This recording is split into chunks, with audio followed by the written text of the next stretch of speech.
இன்னைக்கு வாங்க Christmas series episode 2ல ஸ்ட்ராபெரி ஜாம் எப்படி பண்ணலான்னு பார்க்கலாங்களா? ஃப்ரெஷ்ஷான ஸ்ட்ராபெரிஸில் கொஞ்சம் சுகர், கொஞ்சம் லவ் ஸ்ப்ரெட் பண்ணால் கூட ஹாப்பினஸ் தாங்க. ஃபஸ்ட்டு ஒரு பவுலில் ஸ்ட்ராபெரிஸ் போட்டு நல்லா வாஷ் பண்ணி எடுத்துக்கலாங்க, ஒரு 2 to 3 டைம்ஸ். அதுக்கப்புறம் பேக்கிங் சோடா போட்டு ஒரு 5 to 10 மினிட்ஸ் விட்டுடலாங்க. அதுக்கப்புறம் எல்லா ஸ்ட்ராபெரிஸும் நல்லா ஸ்மால் பீசஸாக கட் பண்ணி எடுத்துக்கலாங்க. அவ்வளோதாங்க, எல்லா ஸ்ட்ராபெரிஸும் நம்ம கட் பண்ணி எடுத்துக்கலாங்க.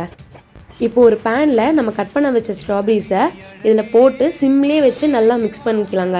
மிக்ஸ் பண்ணவே நமக்கு தண்ணி விடுங்க. அப்படியே நம்ம நல்லா மிக்ஸ் பண்ணிகிட்டே இருந்தால் இந்த மாதிரி ஆயிருங்க. அது கூட ஒரு 1/2 கப் சுகருங்க. இந்த சுகரை சேர்த்து நல்லா மிக்ஸ் பண்ணிக்கோங்க. அதுவே நல்லா திக்கன் ஆயிருங்க. நல்லா திக்கனான அப்புறம் கொஞ்சோண்டு லெமன் ஜூஸ் ஊற்றுங்க. ஒரு 1/2 பழத்தை போட்டால் போதுங்க. அவ்வளோதாங்க, ஸ்ட்ராபெரி ஜாம் ரெடி.